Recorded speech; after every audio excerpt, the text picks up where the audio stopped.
Mesdames, Messieurs, bonjour, bienvenue sur le plateau de l'AguaRelife Facilities. Je suis très heureux de vous retrouver pour cette table ronde qui va être consacrée aux voies et moyens de renforcer l'aspect sociétal de ces prestations. Alors c'est un sujet très actuel et pourtant il n'a pas été si souvent traité, donc on va se rattraper tout d'abord avec cette table ronde qui sera suivie de 4 keynotes sur le même sujet. Alors pour cette table ronde, je suis très heureux d'accueillir autour de moi Fanny Lamarque. Fanny, bonjour. Bonjour Lionel, merci pour l'invitation. Merci d'avoir accepté. Tu es la directrice de l'environnement de travail et HSE du groupe Keolis, qui est un opérateur de transport de voyageurs et qui est filiale de la SNCF. Quel est ton poste chez Keolis ? Alors, je suis en effet directrice de l'environnement de travail et HSE pour Keolis. Je suis rentrée chez Keolis il y a de ça 2 mois et demi maintenant, donc assez récent. Et j'ai pour mission, objectif et souhait de développer, redynamiser, recadrer et redonner un aspect digne de ce nom à l'environnement de travail, puisque c'est une maison qui ne disposait pas forcément de l'évolution qu'on connaît aujourd'hui de l'environnement de travail. D'accord. Donc voilà, ma mission principale. Et le périmètre, c'est quoi ? Combien de sites ? Alors le périmètre, c'est aujourd'hui principalement le siège social, qu'on a déménagé de Paris à la Défense. Et par la suite, c'est essayer d'homogénéiser l'intégralité des sites tertiaires suffisamment gros, comme Lyon, Bordeaux, Lille, et peut-être un jour à l'international. Ah, déjà les territoires en oui, France. on va déjà s'occuper de la France. Ça marche. Merci Fanny. J'accueille également Julien Jamant. Bonjour Julien. Bonjour Lionel. Bienvenue sur notre plateau. Tu es le directeur général de Demax, qui est le spécialiste bien connu du déménagement premium.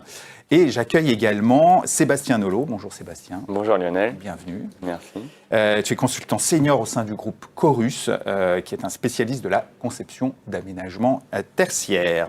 Alors ensemble, nous allons parler de RSE, de responsabilité sociétale des entreprises. On parle aussi de plus en plus souvent de critères ESG pour environnement social et gouvernance. On y reviendra, c'est vrai qu'il y a aussi la gouvernance. Et puis, je vous propose ensemble de voir de quoi on parle déjà rapidement avec une première slide pour parler définition et se mettre d'accord. Première slide sur la définition. Qu'est-ce que la RSE ? C'est une intégration donc volontaire par les entreprises de préoccupations sociales environnementales à leurs activités commerciales et leurs relations avec les parties prenantes. C'est une contribution en fait aux enjeux du développement durable. Le but, c'est d'avoir un impact positif sur la société. Alors, il y a une norme, la norme ISO 26000 que vous connaissez sans doute, qui définit le périmètre de la RSE, où l'on voit, vous voyez, qu'il y a quand même 7 thématiques autour de la RSE, de la responsabilité sociétale. C'est pas juste l'environnement, qui est en 4, c'est pas juste les droits de l'homme, qu'on voit apparaître ici au deuxième point. On prend aussi en compte la gouvernance de l'organisation, les relations, les conditions de travail, la loyauté des pratiques, l'éthique, et je sais que les uns et les autres, c'est important pour vous, on va y revenir, les questions relatives aux consommateurs, et puis aussi l'impact sur les communautés et le développement local. Alors il y a la loi Pacte aussi de 2019, qui vient renforcer la RSE, notamment en permettant aux entreprises, vous voyez, d'intégrer dans leur objet social la considération des enjeux sociaux et environnementaux, et puis aussi de pouvoir se doter d'une raison d'être dans leur statut, et même qui crée le statut d'entreprise à mission. Voilà, et je voulais aussi qu'on partage ces quelques chiffres juste après, qui viennent de paraître. C'est un rapport d'entreprise Planon, qui vient de paraître et qui nous dit que 53% des entreprises ont défini des objectifs RSE, mais qu'il n'y a que 33% qui disposent réellement d'un plan de gouvernance en matière de performance RSE. Alors, on voit aussi dans cette étude que 40% des prestataires de services ont été sollicités par des clients qui ont demandé une proposition incluant des critères RSE. Je ne sais pas comment il faut prendre ce chiffre d'ailleurs. Est-ce que c'est Comment vous l'interprétez ? Est-ce que c'est déjà 40%? Est-ce que c'est beaucoup? Ou est-ce que c'est pour vous seulement 40%, Fanny ? Moi, je dirais que c'est seulement 40%. Ouais. J'ai à cœur ce sujet qui est... on parle beaucoup d'environnement, on oublie un peu le sociétal, mais pour moi, j'ai à cœur ce sujet. L'humain, c'est important. Ouais. Et si l'humain est respecté, en général, on s'accorde sur le respect de l'environnement qui nous entoure, puisque forcément, on est concerné. Moi, oui, je dirais que seulement 40%. Ouais. Alors, je reviendrai vers vous, Julien et Sébastien, parce que je vais vous demander ce que vous demandent vos clients et s'ils sont tous bien focusés sur la RSE. Alors évidemment, ce sont des sujets sur lesquels les grandes entreprises, notamment, se doivent d'établir des rapports. Maintenant, je ne sais pas si c'est le cas de Keolis, un rapport RSE tous les ans. Oui, on en a un, oui. Oui. Donc il faut communiquer sur les actions. Évidemment, les directions de l'immobilier, les directions de l'environnement de travail se trouvent concernées à différents niveaux. Aménagement, maintenance technique, déménagement, on va en parler, service aux collaborateurs.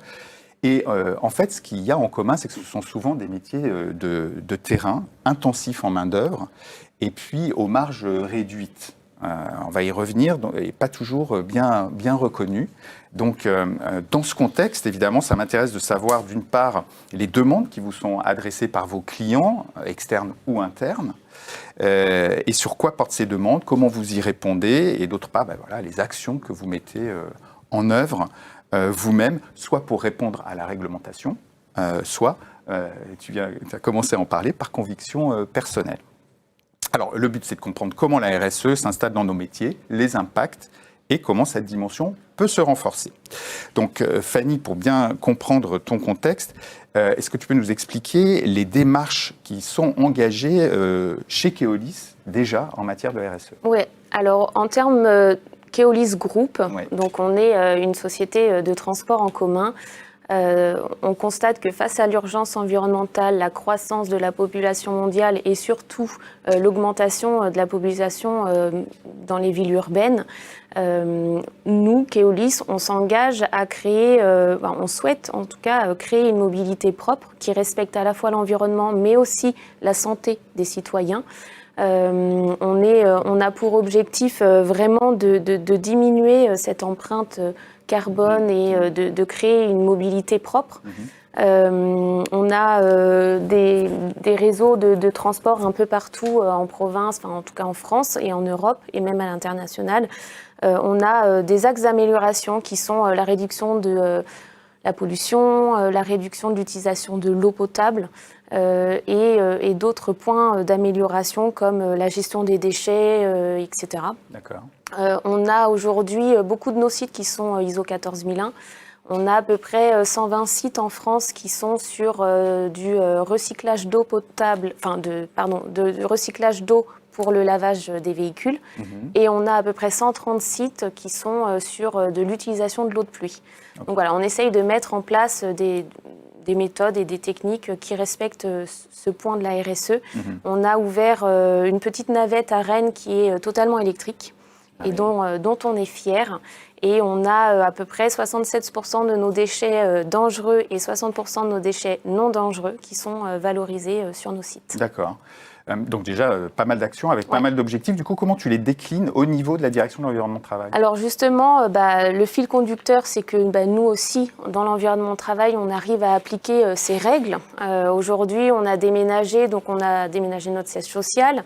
On est sur un site certes multilocataire, mais on travaille assez étroitement avec notre propriétaire sur la gestion des déchets pour qu'ils soient revalorisés et si possible créer une économie circulaire.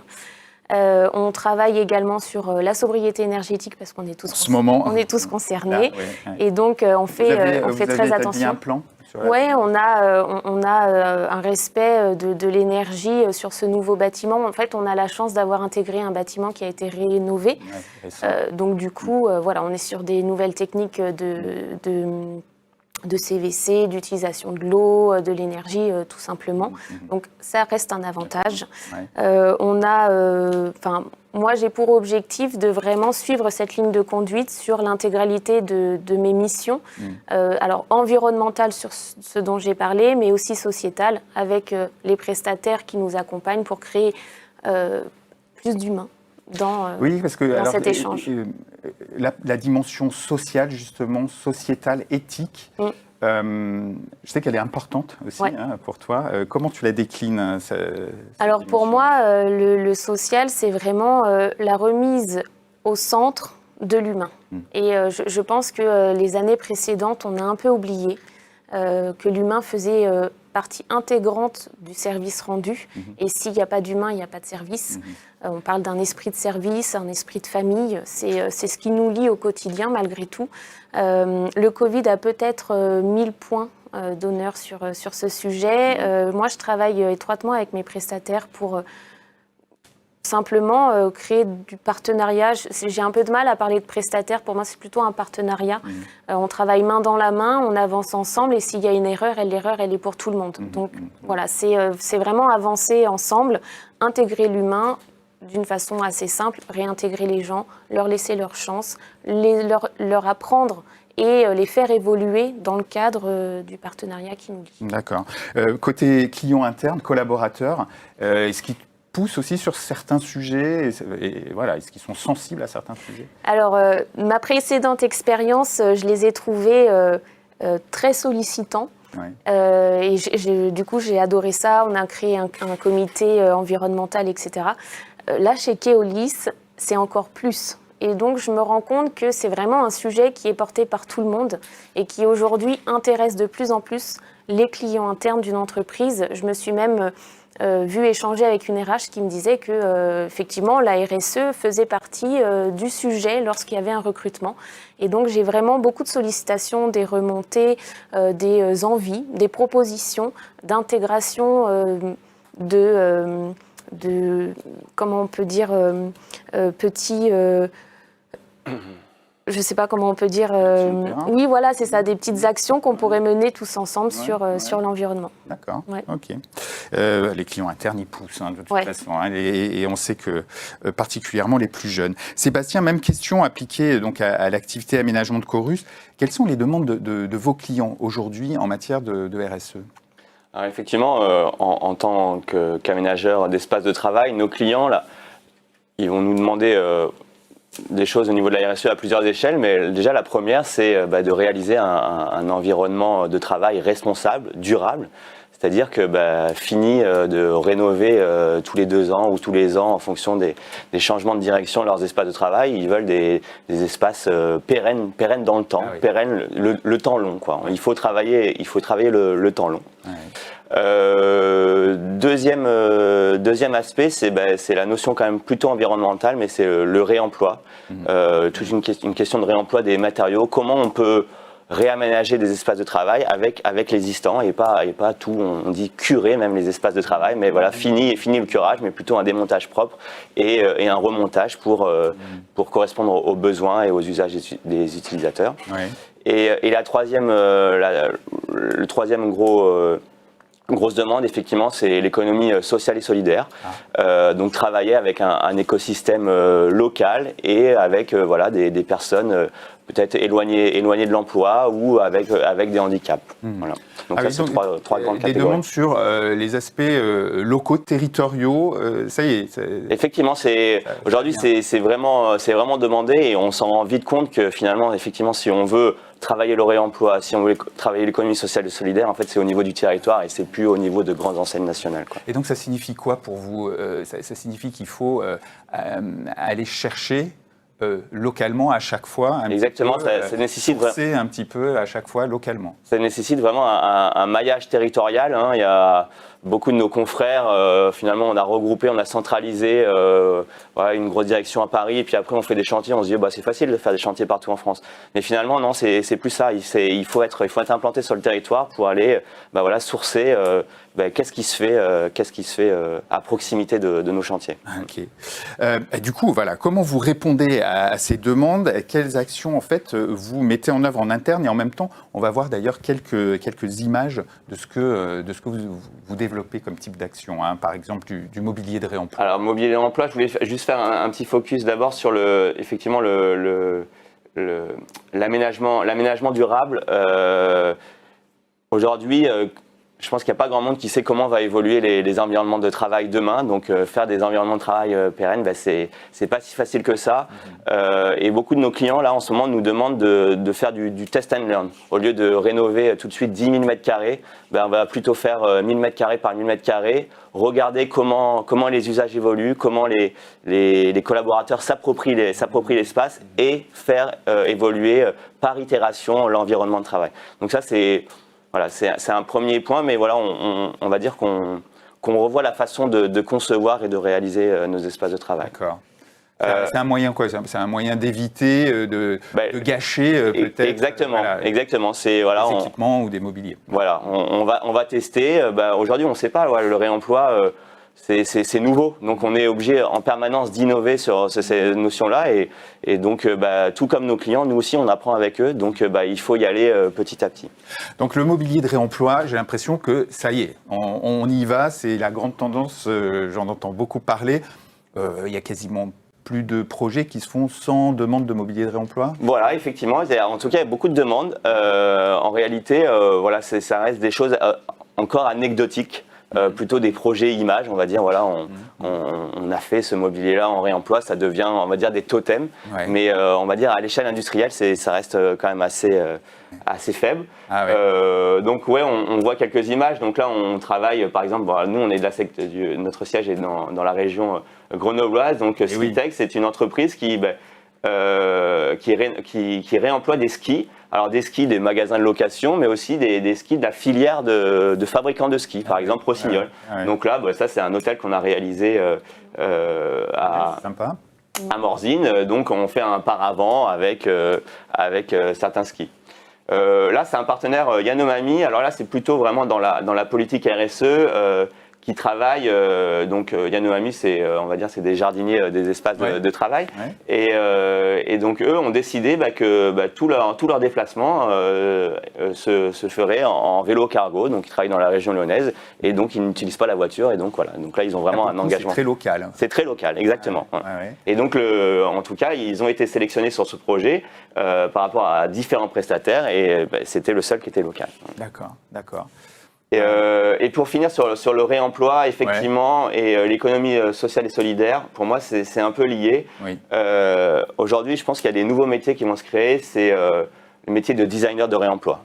C'est-à-dire que, voilà, quand on va démonter 500 portes, au lieu qu'elles partent à la poubelle, qu'est-ce qu'on va faire de ces portes? Et là, par exemple, c'est Thierry Triolet, un designer qui, avec ses portes, réalise du mobilier, mais finalement de série. Avec 1000 portes, il arrive à créer une série de mobilier.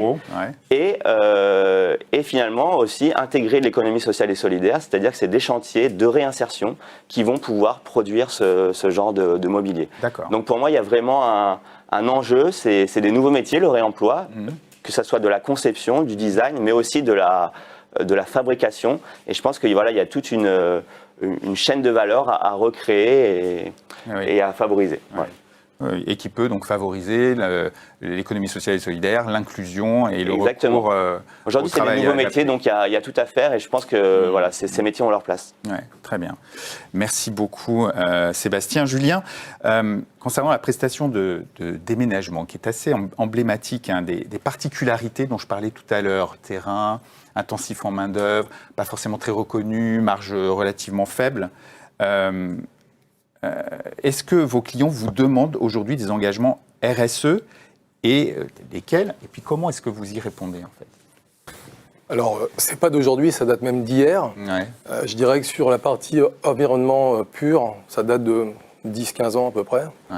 Je ne voyais pas un seul appel d'offres sans la ligne environnementale. Ouais. Sur la partie RSE en général, je vois ça depuis 5-6 ans. Je ne sais pas si vous êtes tous d'accord avec moi, mais on commence vraiment à entendre parler énormément de RSE. Et qu'est-ce qui te demande? Sur quel point exactement alors toujours une grosse partie sur l'environnement. Ouais. Pour un déménageur, il est tout le temps, régulièrement écrit dans les appels d'offres ou dans les demandes toutes simples.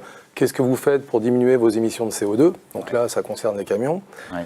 Pas toujours simple, on en reparlera plus tard. Ouais. Qu'est-ce que vous faites pour diminuer également vos déchets produits pendant vos déménagements? Même si ça ne parle pas à grand monde, il y a du carton, il y a de l'emballage. Tous ces éléments qui nous permettent de travailler, on est obligé... protéger les ascenseurs, exactement. Des protections. On arrive à améliorer ces productions, diminuer ces productions de déchets ou à réutiliser nos matériaux pour en produire le moins possible. Et tu en parlais tout à l'heure avec la partie mobilier. Quand on déménage un siège social, on va dire que 9 fois sur 10, ils arrivent dans les locaux complètement neufs, globalement, on va dire presque à 100%, peut-être moins aujourd'hui, mais globalement rééquipés avec du mobilier neuf. Et on demande aux déménageurs de trouver des solutions pour que le mobilier ne soit plus simplement jetés à la poubelle comme on pouvait le faire il y a 15-20 ans, je peux le dire, mais revendus, revalorisés, recyclés, donnés. Voilà, toutes ces pratiques, on les voit vraiment depuis une bonne quinzaine d'années. On va voir d'ailleurs à l'écran, parce que vous avez développé un partenariat, je crois, avec Silvera notamment. Vous appelez ça Ecodesk, c'est ça? Oui, c'est un service qu'on a créé il y a une douzaine d'années, qui explique aux clients qu'un déménageur est capable de prendre de A à Z la prestation de déménagement, de curage. En fait, on se substitue très souvent à des brokers qui peuvent faire des propositions de rachat, qui au final font leurs courses au dernier moment et vous laissent les 3/4 des meubles, soit rayés, soit la vis qui coince, on peut pas récupérer le mobilier. Et donc on s'était rendu compte que nos clients nous appelaient à l'aide, au secours, il nous reste plus que 2 jours, les bureaux sont encore envahis de mobilier, qu'est-ce que vous pouvez faire pour nous? Bon, voilà, on s'est dit on va essayer de se substituer à tout ça.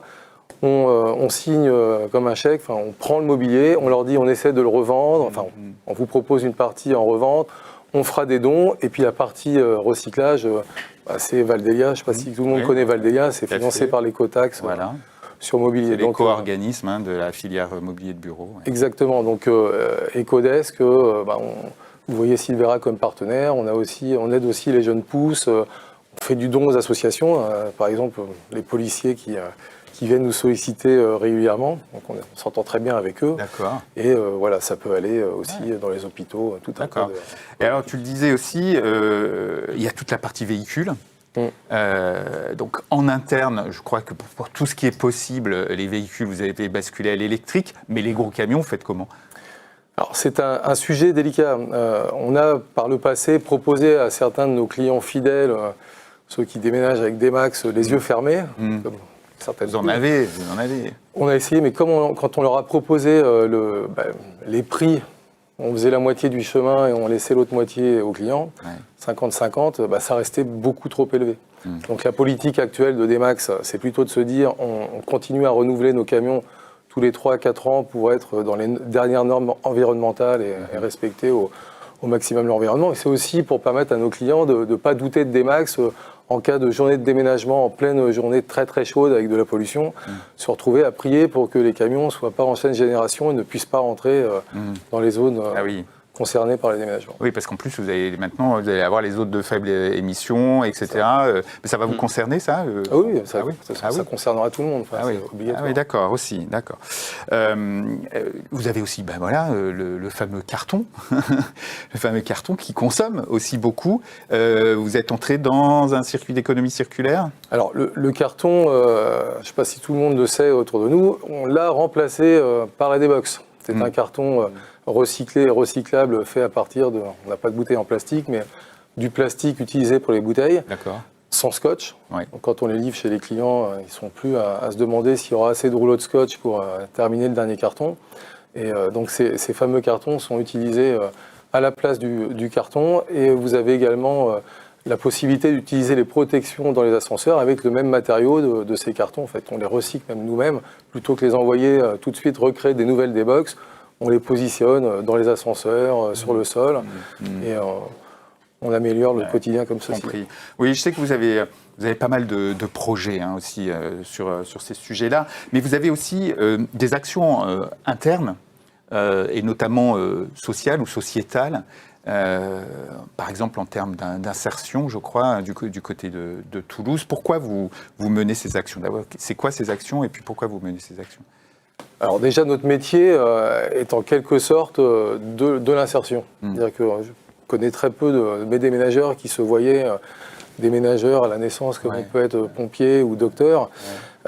J'ai quelques collègues qui viennent dans le déménagement par accident. D'ailleurs, j'en suis. Je venais de la chimie, de l'informatique, et petit dépôt de bilan à l'époque des startups dans les années 2000, je me suis retrouvé dans ce métier que je trouve vraiment très agréable, parce qu'on a l'esprit d'équipe, et j'avais autour de moi des gens qui venaient de tout horizon, des ingénieurs qui se retrouvent au chômage pendant 2-3 ans parce que leur activité n'existe plus, arrivent sur le terrain, montent du statut de déménageur à aujourd'hui directeur commercial ou ou un responsable d'opération.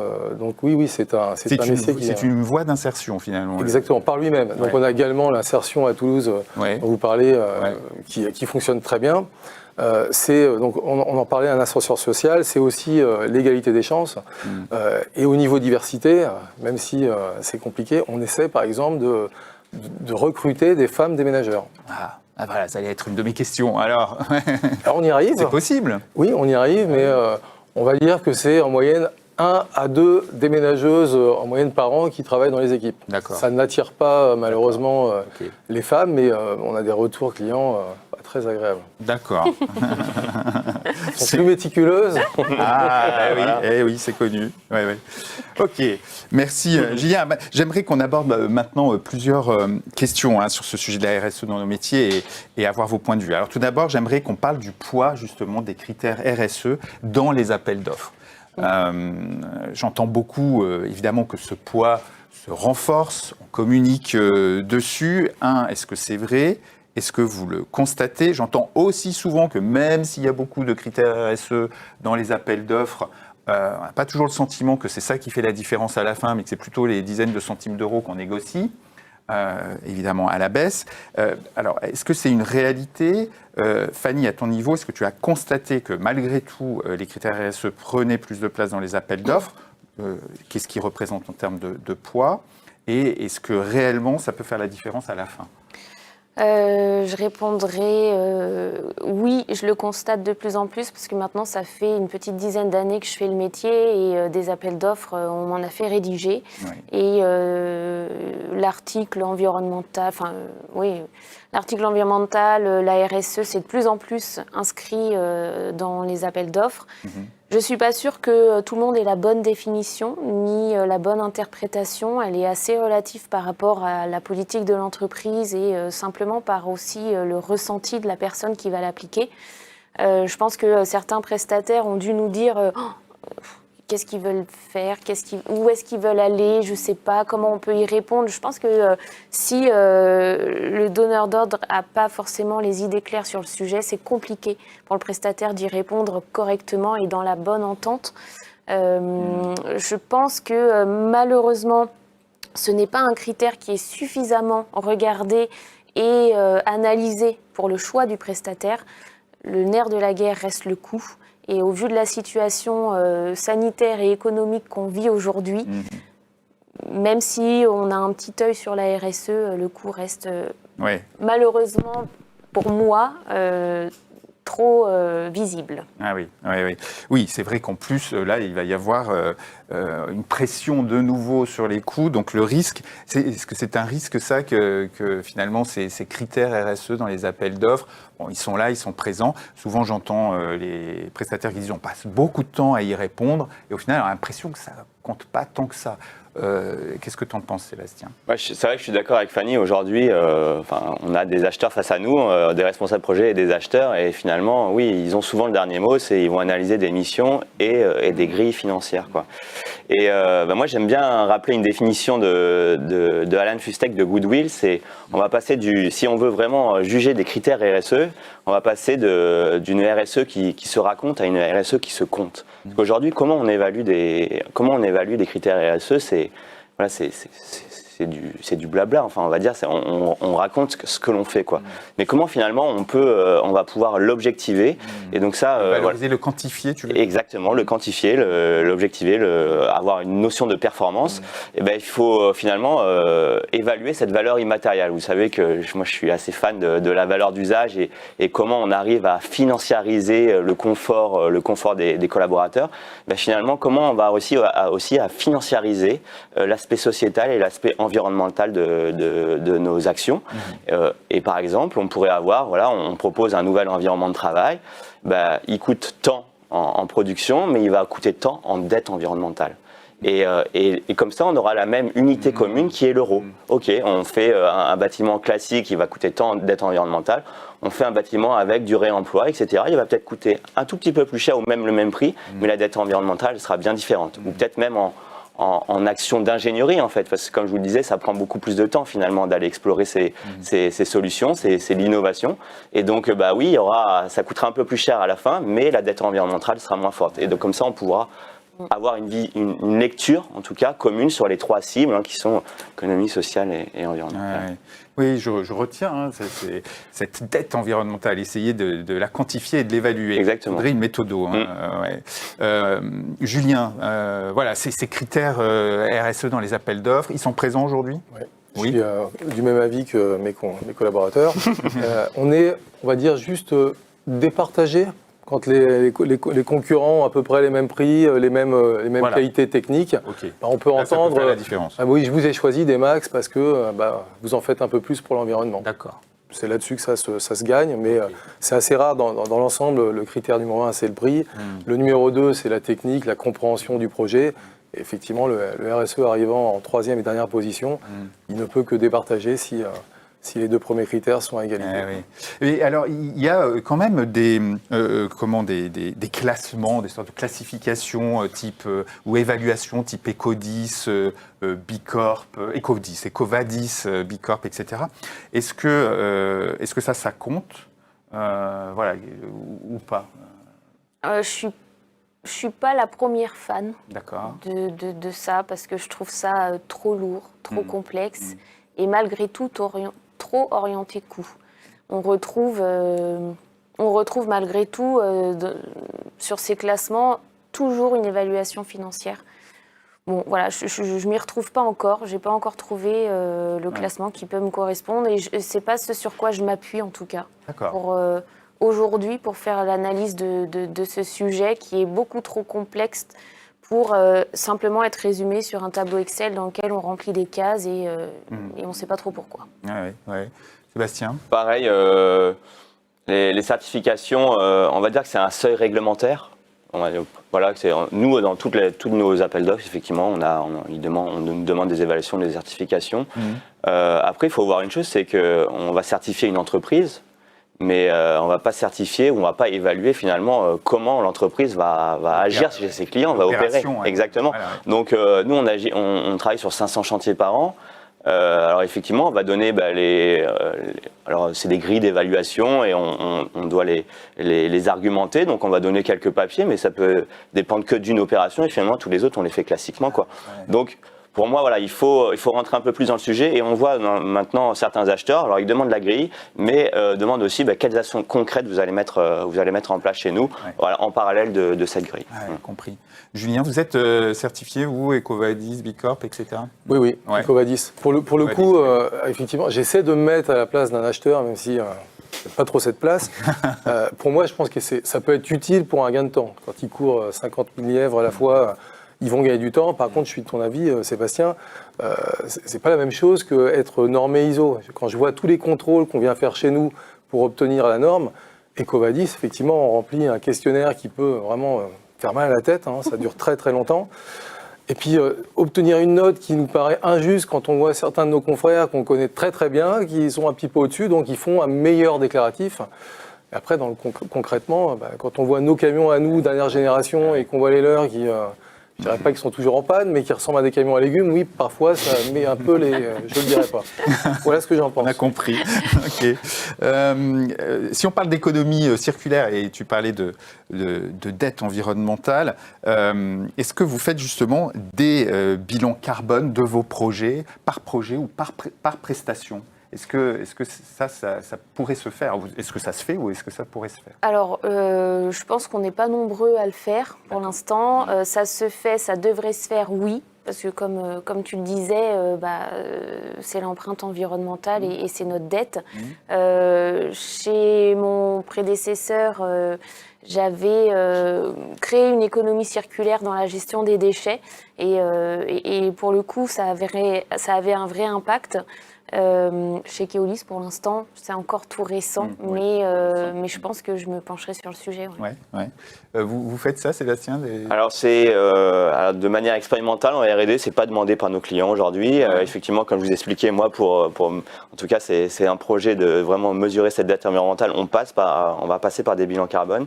La difficulté, c'est qu'on travaille à l'échelle, on va dire, microscopique. Aujourd'hui, les bilans carbone, pour calculer le bilan carbone d'une cloison, il faut partir de la production de l'aluminium jusqu'à la pose.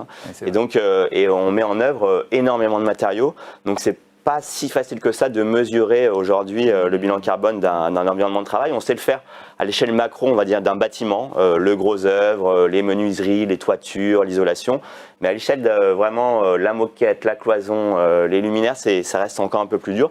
Mais voilà, en tout cas, on a des ordres déjà, des échelles qui vont pouvoir nous aider là-dessus. Pareil, Julien, est-ce que vous faites des bilans carbone par opération ? Non. En fait, on fait comme le bilan comptable en fin d'année, un bilan carbone à l'année. Global pour la société. Par contre, on a ponctuellement quelques clients qui nous demandent l'émission de CO2 sur leur projet. Ça, on est capable de calculer. On a le nombre de camions, on connaît les consommations de camions, on regarde les distances et on donne le chiffre réclamé par le client. Ponctuellement. Okay. Alors du coup, c'est quoi les difficultés auxquelles vous êtes confrontés aujourd'hui en matière de RSE et comment vous aimeriez aller plus loin ? Quelles seraient vos envies aux uns et aux autres ? C'est quoi les principaux freins aujourd'hui ? Bonne question. Les freins à la RSE, c'est assez multiple. En fait, ça va dépendre de ce qu'on veut mettre en place, de comment on veut y aller. Ça dépend du sujet qui est lié à la RSE. Moi, aujourd'hui, chez Keolis, il y a énormément de choses à faire côté environnement de travail, parce que côté groupe, c'est largement traité et on est très impliqué. Côté environnement de travail, il faut tout créer, il faut tout faire.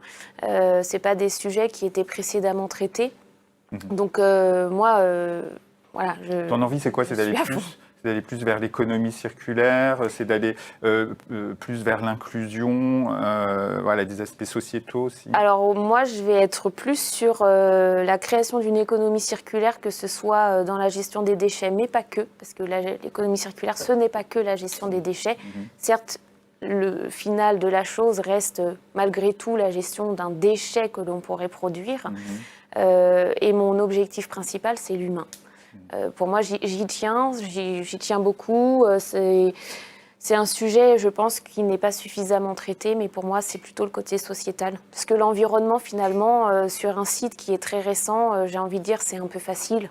Je suis sur une maîtrise des énergies. C'est déjà efficient, on va dire. C'est ça, ça suit le cours normal des choses qu'on sait faire et qu'on maîtrise. Par contre, l'humain, je ne suis pas sûre qu'on sache tous bien faire et je ne suis pas sûre qu'on maîtrise tous.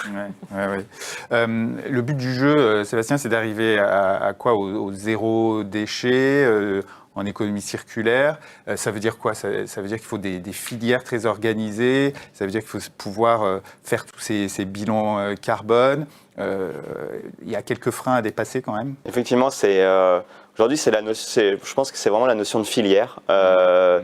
Filière du réemploi, voilà, il y a plein de plateformes qui se créent, des marketplaces, et comment travailler avec ces marketplaces, il faut revoir ce processus aussi quand même. On est dans le monde de l'immobilier, on est tous régis finalement par la loi MOP, la loi de la maîtrise d'ouvrage public.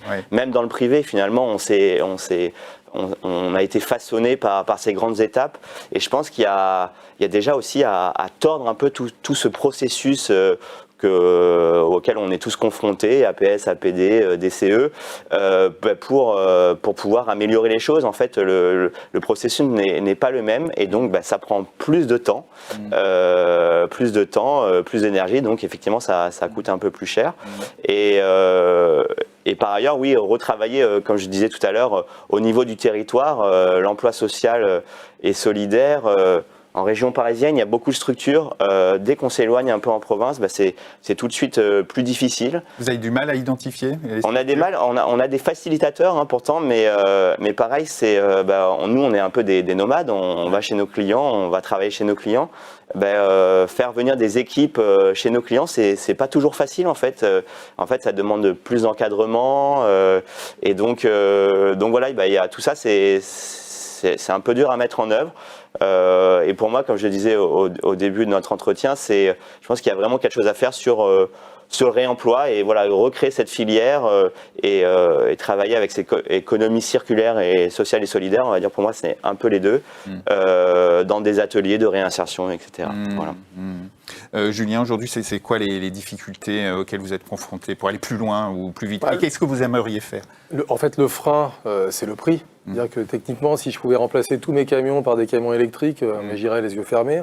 Est-ce que la technologie existe? C'est déjà un frein, ça peut être aussi pour vous? Alors, on va le faire. C'est-à-dire que c'est prévu. On a déjà chargé nos collaborateurs qui gèrent le parc automobile de passer nos premières commandes. Vraiment, on y va.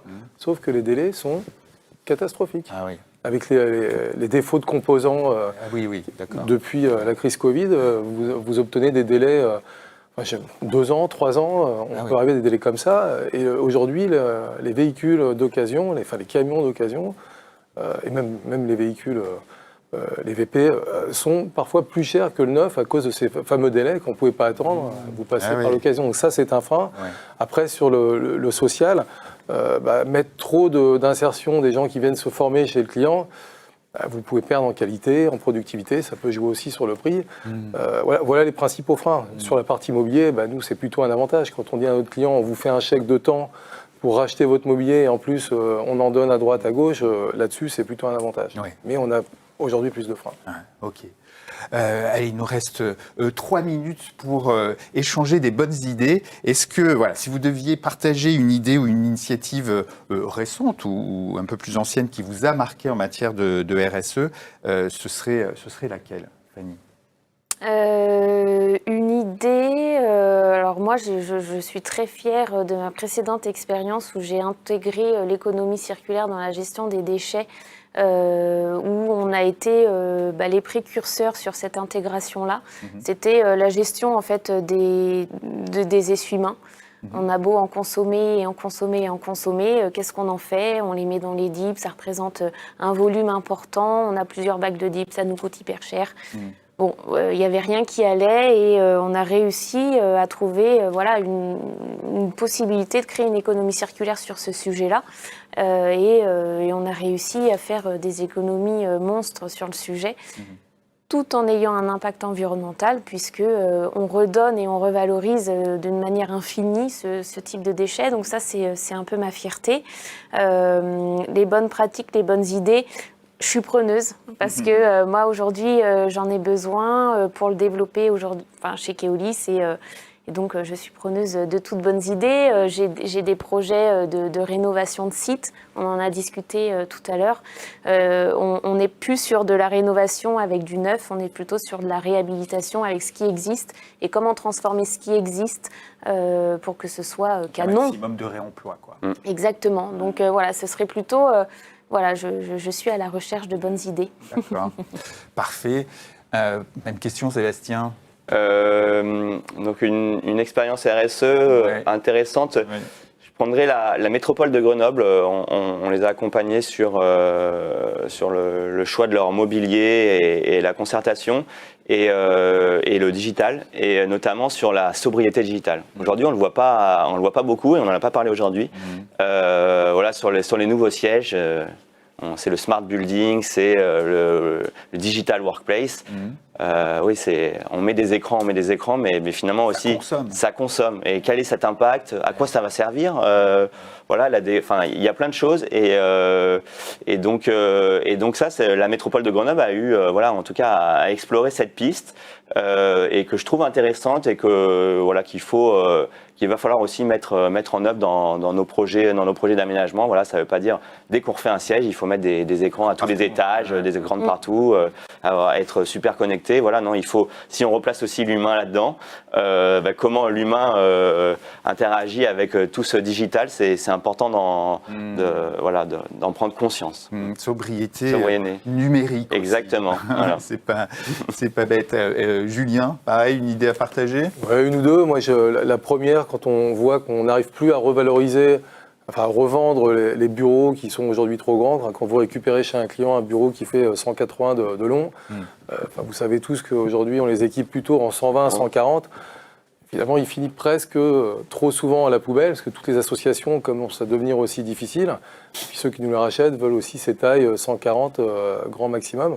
Donc on a un rêve, je ne dirais pas que c'est un rêve, on va essayer de le faire, créer une structure d'insertion dans laquelle on récupérerait ce mobilier et on le recouperait aux bonnes dimensions pour essayer de revendre du mobilier à la bonne taille et jeter qu'une toute petite partie, pas jeter encore. Le bois, ça on peut encore le recycler. Exactement. Voilà, mais, au moins réemployer le reste, quoi. L'autre est peut-être un peu loufoque, mais je l'ai déjà pratiqué. C'est sur certains clients, on nous demande parfois des prestations très courtes, Paris intramuros, même pas 500 mètres, 600 mètres, où on vient avec nos camions. Peut-être l'ayant fait avec un client qui nous a présenté un partenaire qui faisait des déménagements à vélo, donc le vélo électrique cargo. On leur a confié la partie juste carton, on s'est occupé, nous, du mobilier, de l'informatique. Alors c'est sûr, ils n'ont pas du tout nos productivités, ça coûte très cher, puisque vous allez faire des allers-retours, c'est beaucoup plus lent. Mais je sais pas, si on arrive à mettre du Nitro Boost dans les vélos ou dans les bras des déménageurs, à vélo, pourquoi pas essayer de travailler un petit peu le sujet, quoi. Ouais. Voilà. Très bien. Parfait, merci beaucoup. C'est sur ces paroles que nous allons conclure ces échanges. Merci à vous trois pour avoir partagé vos expériences et puis vos expertises. C'était un plaisir de vous recevoir sur ce plateau. Merci à vous de nous avoir suivis. Rendez-vous le mois prochain pour une nouvelle table ronde qui portera sur le Smart Workspace. Il y a des chances qu'on parle de métaverse. Voilà, d'ici là, je vous souhaite une excellente journée. Portez-vous bien. À bientôt.